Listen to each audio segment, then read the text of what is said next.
ইরানকে কেন্দ্র করে মধ্যপ্রাচ্যের ভূ রাজনীতিতে দীর্ঘদিন ধরেই উত্তেজনা চলছে। যুক্তরাষ্ট্রের নিষেধাজ্ঞা, সামরিক উপস্থিতি এবং মিত্রজোটের মাধ্যমে চাপ বাড়ানোর কৌশল নতুন করে এই অঞ্চলে অস্থিরতা তৈরি করেছে। বিশেষজ্ঞদের মতে এই সংঘাতের সূচনা ও নেতৃত্বে যুক্তরাষ্ট্র।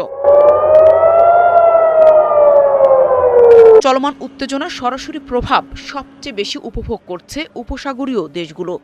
পারস্য উপসাগর ঘিরে থাকা সৌদি আরব, সংযুক্ত আরব আমিরাত, কুয়েত কিংবা কাতারের মতো দেশগুলো অর্থনীতি ও নিরাপত্তা দুই দিক থেকেই ঝুঁকির মুখে পড়ছে। ইরান যুক্তরাষ্ট্র উত্তেজনা বাড়লেই এই অঞ্চলে হামলার আশঙ্কা, তেল স্থাপনায় নিরাপত্তা ঝুঁকি এবং বাণিজ্যিক জাহাজ চলাচলে অস্থিরতা তৈরি হয়।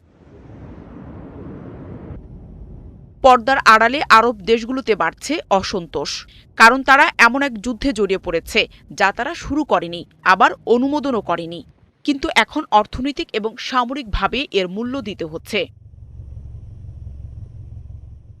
বিমানবন্দর, হোটেল, সামরিক ও তেল স্থাপনাগুলো ইরানের হামলায় ক্ষতবিক্ষত হচ্ছে। উপসাগরীয় দেশগুলোর মধ্যে সবচেয়ে বেশি ক্ষতির মুখে পড়েছে সংযুক্ত আরব আমিরাত। এই যুদ্ধ দেশগুলোর নয়, তারা এই সংঘাত চায় না। তারপরও দেশগুলোকে অর্থনীতি এবং নিরাপত্তার ক্ষেত্রে এর চড়া মূল্য দিতে হচ্ছে। বিশ্লেষকদের মতে যুদ্ধ বা সংঘাত সরাসরি শুরু না হলেও প্রক্সি উত্তেজনা ও সামরিক প্রস্তুতির কারণে উপসাগরীয় দেশগুলোকে বিপুল প্রতিরক্ষা ব্যয় বহন করতে হচ্ছে। পাশাপাশি বিনিয়োগ ও জ্বালানি বাজারেও অনিশ্চয়তা তৈরি হচ্ছে। তবে মধ্যপ্রাচ্যের এই ভূ রাজনৈতিক টানাপোড়েনে যুক্তরাষ্ট্র ও ইরানের কৌশলগত লড়াই চললেও তার সরাসরি প্রভাব পড়ছে উপসাগরীয় দেশগুলোর নিরাপত্তা ও অর্থনীতিতে। বিশ্লেষকদের মতে পরিস্থিতি দীর্ঘমেয়াদে স্থিতিশীল না হলে পুরো অঞ্চলই নতুন করে অনিশ্চয়তার মুখে পড়তে পারে।